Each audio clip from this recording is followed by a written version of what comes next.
You're listening to the Belmar Bites podcast, brought to you by Belmar Consulting.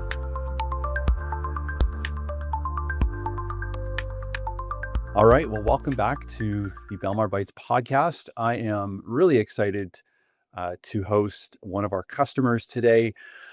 We have a very special guest, Katherine Such, who is the CEO of Easter Seals Alberta. Katherine, welcome to the show. Thank you so much for having me, Scott. I'm excited to be here.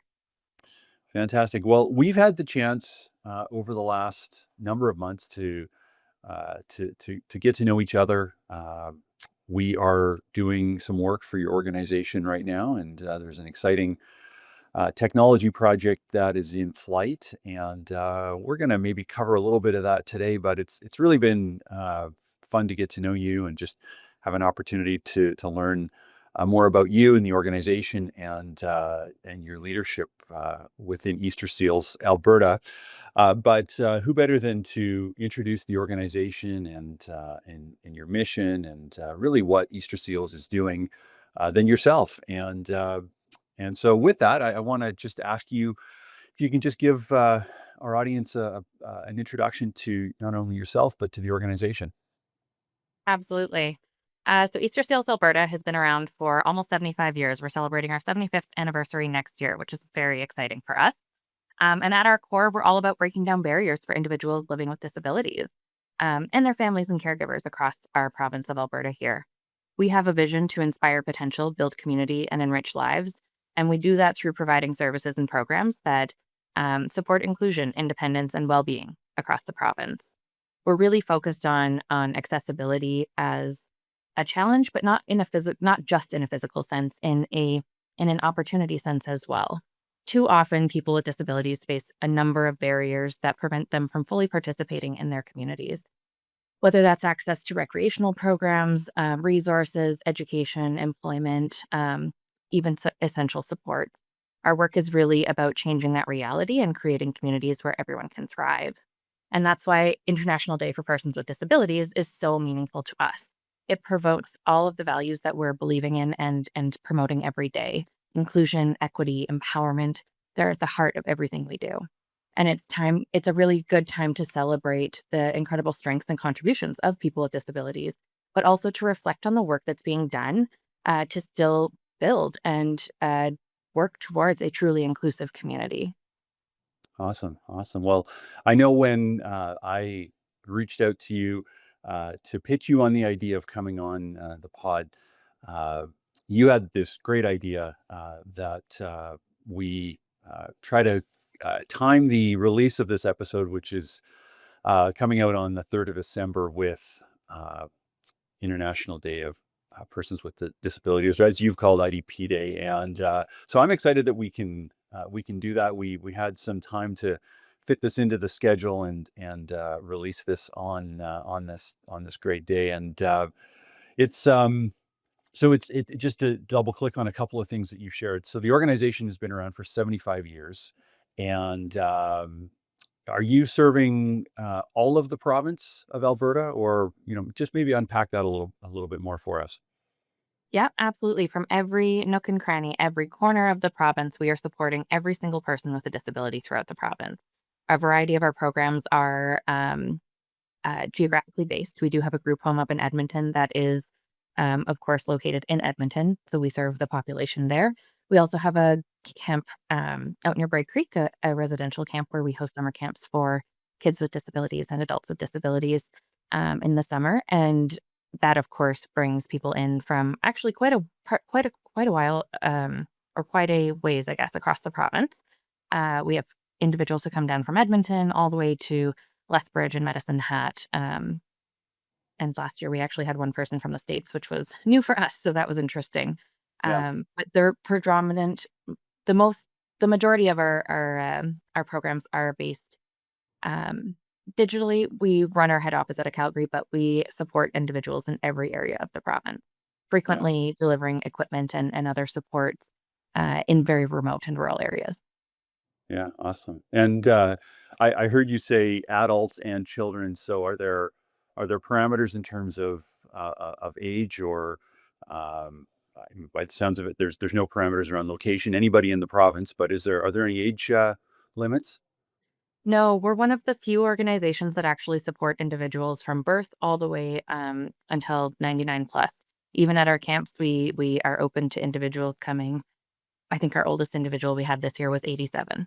Oh, that's There is awesome. no specific disability, no specific age requirement, no specific geographical location for individuals. We are here to support them wherever they are and for whatever they need. Oh, that's so cool. So many of the organizations that we've had the pleasure of working with do have kind of a cohort that they really focus on and specialize in, and so it's and not only is it amazing to hear that you work with from 1 to 99. Mhm. That's got to present some like really unique challenges because you've just got like all of these individuals at different stages and phases of life, and so that's got to present some really interesting challenges. And we'll maybe get into some of that as we go through this. But I'd love to just learn a little bit more about you. You've been in the organization now for how long? I believe about 10 years. Started off in a summer student position and kind of worked my way up to where I am now. So it's been a long time, but it's not been continuous, obviously, since as a summer student, I was here for a summer. Yeah, yeah. Wow, that's a cool story. I didn't know that about your journey. So 10 years in the org, you're now leading the organization. Give us just a flavor for a day in the life of what when you kind of look at a typical day, what's happening in your world? Yeah, I can honestly say no 2 days are the same, that's for sure, and it's one of the things I love most about this job. Every day I come in and there's a new unique challenge or, an amazing opportunity that we're looking at taking on, and, for me, it why I'm still involved, I guess, is because, I just love seeing the joy on our campers' faces when they come to camp.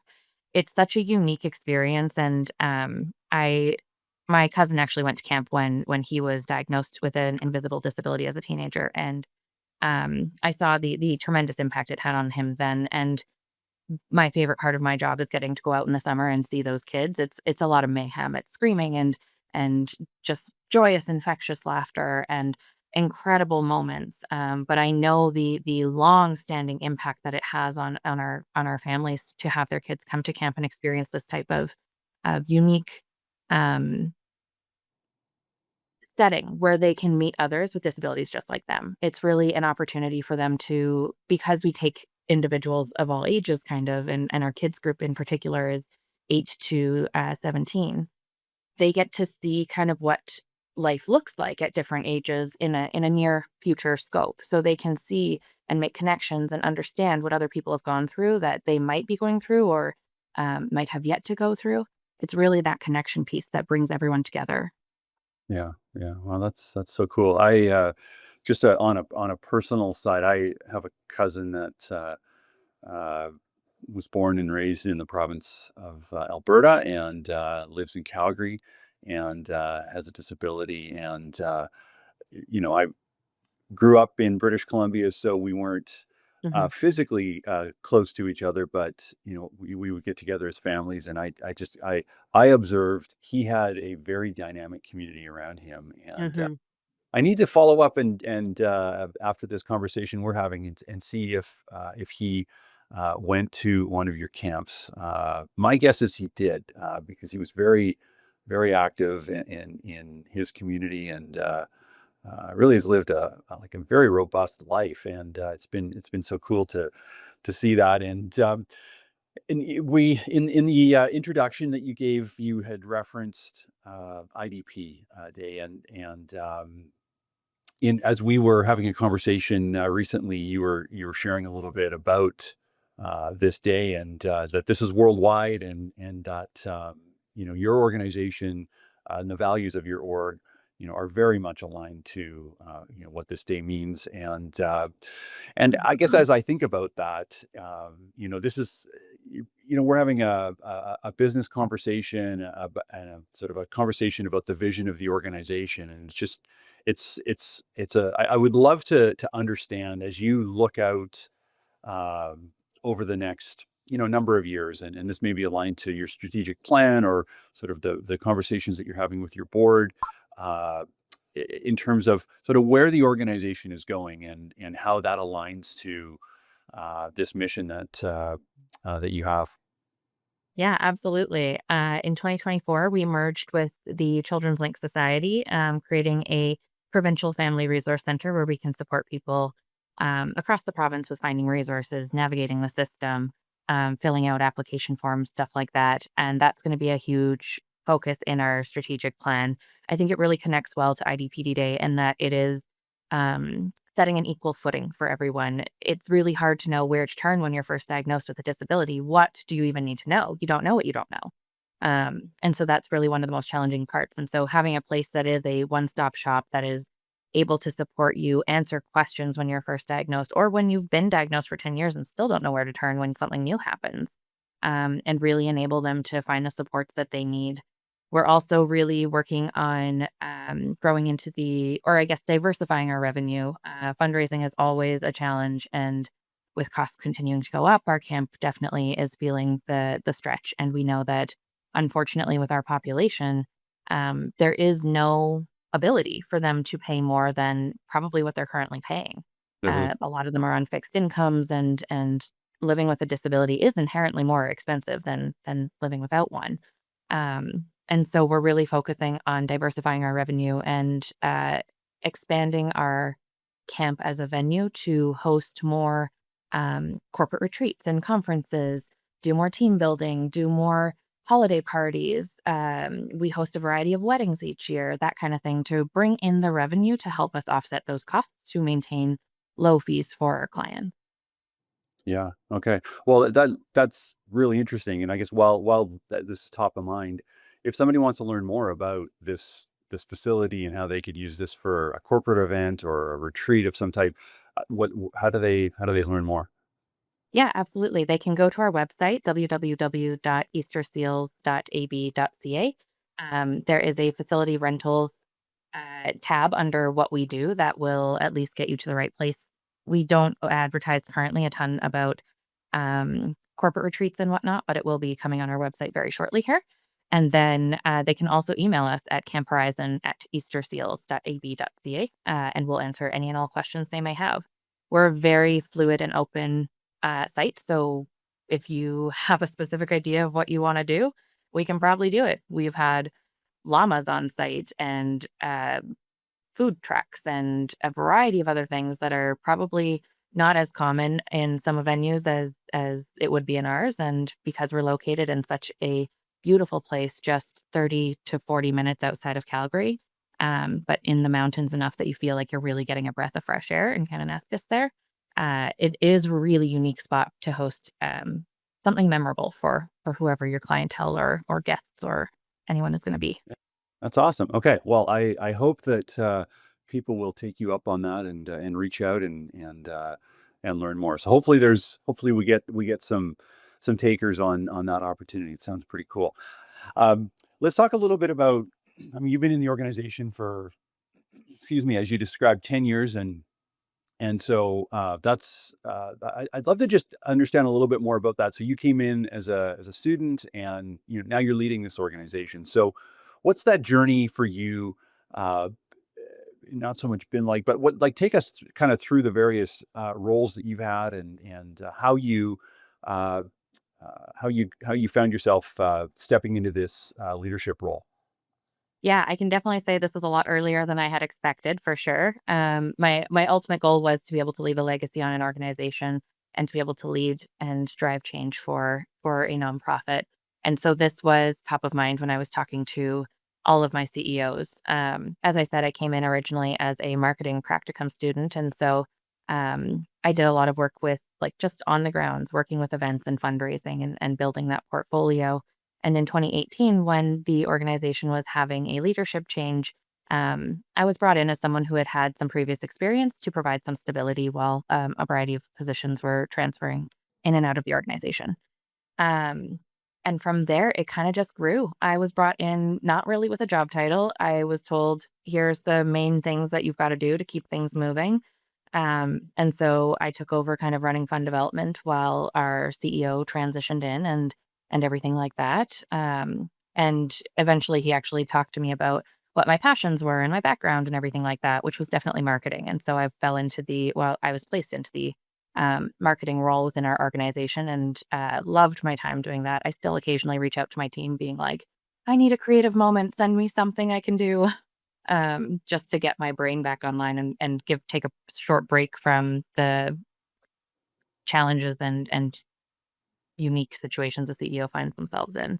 Um, and then I moved into I guess, and then COVID hit, and that really changed our entire organizational structure. We went from having different locations at different or different teams at different locations to um, really essentially, when we couldn't run anything on our campsite, the team got laid off, unfortunately, and so did a variety of people in our Calgary office. So we were very small. I think we were down to maybe 5 or 6 people, running what used to be run by 20 or 30 people, and trying to navigate the new challenges that that posed. And so the new CEO at the time who had just stepped in during COVID, she really relied on each of us. We took on a variety of different hats, which is not unusual for nonprofit. And I fell into the role of operations, which I loved. I was managing kind of what was going on at camp and how we were going to get weddings in and grow revenue while also managing all of the restrictions from the pandemic and the government restrictions that were put out. And I had a lot of fun doing it. And so when she was reaching the end of her time and moved on in 2022, um, she recommended the board put me in place, and they took a chance and did. And I've been here ever since, and I gotta say, there are so many unique things that I manage in this role, and I could not imagine being anywhere else. I love what I do. I absolutely love the team that I work with, um, and we've built something really magical here that we're gonna continue to grow for the next 75 years. Yeah. Oh, I love it. 75 behind you and 75 ahead is what a cool way to describe really your mandate and what's happening within the organization. Uh, I guess thanks for the history and just the not only your journey but just the journey of the organization as you navigate through the pandemic, like pre-pandemic, through the pandemic, and now that we're well beyond. I guess as you came into this leadership role, into the CEO role, was there an aha moment for you? Um, and your story is maybe a little unique in that you had been in the organization and served in a variety of roles, and so stepping into that leadership role, ultimately, my assumption is that you were so familiar with the organization. So, as you came into this role with all of this uh, tribal knowledge of the organization and all this experience, was there that aha moment, something that unlocked in your mind that you maybe hadn't seen in the other roles that you were in? Yeah, absolutely. I think I felt that aha moment in kind of a variety of different ways, but, the one that really comes to mind is when we were working through the merger, and I mean, as anyone working through a merger knows, it's a long process, it's a hard process, it's a lot of logistics and trying to merge things that don't not necessarily operate the same way and things like that, but, um, I can remember when our first round of feedback from surveys came in after we had started up the Family Resource Center at Easter Seals, Alberta, and we're providing services to families. Um, and it came back with 100% belief that the participants believed that um, they were better off for having taken the course. They believed that they better understood their contracts, that they were going to be able to better understand and utilize their contracts to the best of their abilities to support their families. And one person actually commented and said um, that she was so glad they weren't alone anymore because they were exhausted. And that was the moment where I was like, this is so valuable. This is exactly what people are struggling with. This is what we hear it day in and day out, but to see it laid out so clearly and that we were making a difference by hosting some courses and learning opportunities really just hit home for me that this was going to be critical and this was going to be a success at the end. Yeah. Yeah, well, that's so cool to hear. So you've been in this role now for a few years, and you shared at various points in this conversation, just in terms of the vision and where the organization is going. Um, I guess as you think about um, sort of the next, you shared 75 years, but if we broke this down into say the next sort of 3 to 5, and the transformation that's happening within the organization, I know that we're very involved with you right now on a technology project, and not to get into the details of a technology discussion, but you obviously have a really clear vision and believe that you need to enable the organization, equip the organization to do more. Certainly, with some of the funding challenges and the just the impact that has. So, I guess as you're thinking about the next sort of 3 to 5 years, um, what's that transformational impact that you're expecting to have in the community? Yeah. Well, I mean, first and foremost, people are expensive and we can only afford so many people in our organization. So, in order to do more, we need to learn to streamline what we can and make efficient processes and ensure that we can really dedicate our people where they're needed. The amount of admin time spent on managing and reporting on all of the programs that fall under our Family Resource Center is extensive. We need certain requirements for government contracts that we have to report on monthly, certain things that we look for internally to see if we're doing enough, things like that. And essentially, we have an entire person dedicated to administration in that department right now. And so it was really critical for us to be able to move that person out of administrative duties and into more of a leadership learning, capacity building, um, talking to clients type role where we can do more with our same resources. And so that's why we're investing in this project with you guys, is that um, this database is going to be our Bible. It's going to capture all of the information so we can pull pieces out when we need it, and it should streamline an an extraordinary amount of the time we spend on reporting and pulling analytics and really understanding what we're doing, trying to lay out the outcomes in such a way that is easily understandable and digestible to donors and clients and everyone else who we interact with on a day-to-day basis. And so as we kind of grow and look forward, I absolutely see us leaning further into technology to enable us to track better outcomes and make sure that we're not, one, relying on human capacity where there might not be any, or two, like humans can make mistakes, or if someone goes on vacation and we need a report pulled and they're the only one who knows how to do it, we'll have those backups and redundancies in place to make sure that we're able to do this really efficiently. And so I foresee us right now we're focused on the Family Resource Center. We want to get this project out and be utilizing it, see how it works, make any adjustments that we need to make and kind of continue to grow that forward. But there's so much potential for us to add in camp as well. And Salesforce is really customizable, really. So it can do so much, which I find so helpful. Right now we have a variety of databases and it's really tedious to have to, one, pay for them all every year, but then two, manage different reporting systems and different things. And so this digital transformation is going to be really critical. And this actually came out of our merger with the Children's Link as well. So they had already started a digital transformation prior to our merger, and it wasn't quite complete. And there were some pieces missing. So we decided to enhance it in this way by working with your team and scaling up what the original intent was so that we can cover more program areas, more data collection kind of in general, and also make sure that our clients are best supported. At the end of the day, that's why we're here. And so we want to make sure that one, our outcomes are reflecting the outcomes that we hope we're achieving or we believe we're achieving. But two, it's also a client database center. So anyone can go in and pick up the phone and call a client and understand what their situation is without them having to retell their story, which can add additional trauma to an experience for someone who's going through something so significant.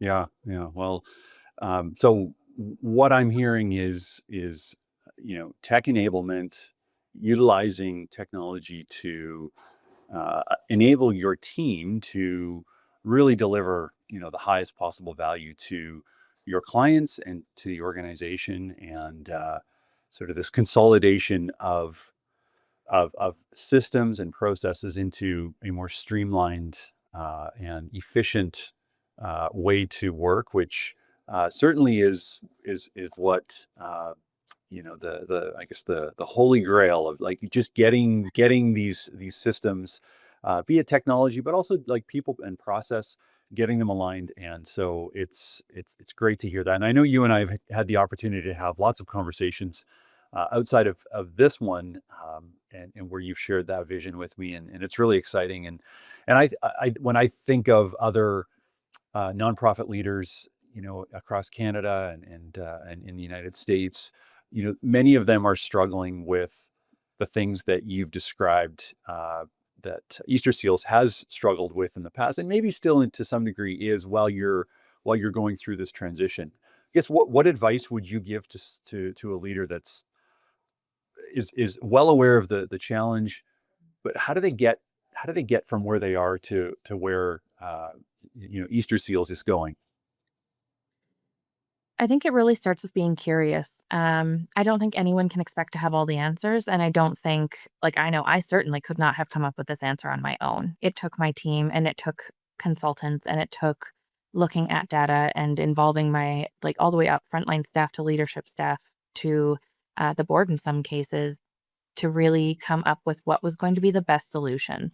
Um, and I think at that point, no idea is a bad idea. You have to find the root of your problem first, and that took some figuring out for us. We definitely didn't understand what the root of the problem was before figuring out what the solution was. Or I guess we did at some point because then we came up with the solution, but it was a different solution than we had originally thought we would need.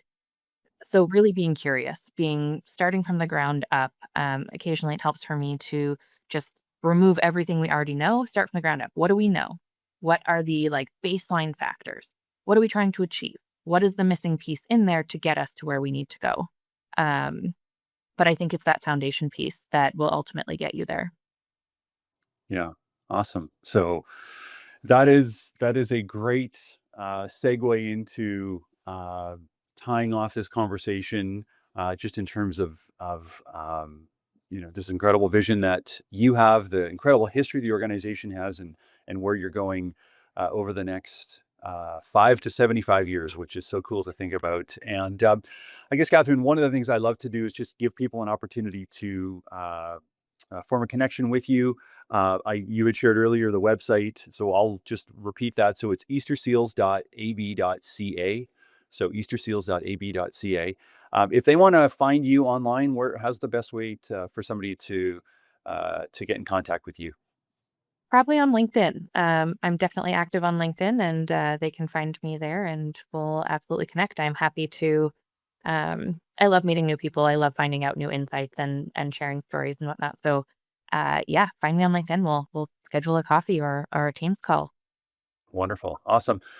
Well, Catherine, I am so grateful for you doing this. I'm super excited to just to be part of this journey that you and the organization is on, and we just are playing a very, very small piece at this moment in time, and excited to see sort of this completely unfold in the next number of months. And again, just thanks for doing this. It's my goal is connecting nonprofit leaders with other nonprofit leaders, and we certainly can do that through a variety of mediums. This is one of them, and so I'm really grateful for you doing this today and sharing your story. And I know that many that listen to this are going to get a lot of value, and you're going to likely hear from people because that's one of the outputs from this. So thanks again, and thanks everybody for listening, and we'll talk again soon. Thank you so much. This has been another episode of Belmar Bites, brought to you by Belmar Consulting. You can follow us on Apple, Spotify, YouTube, or on our website at belmarcloud.com.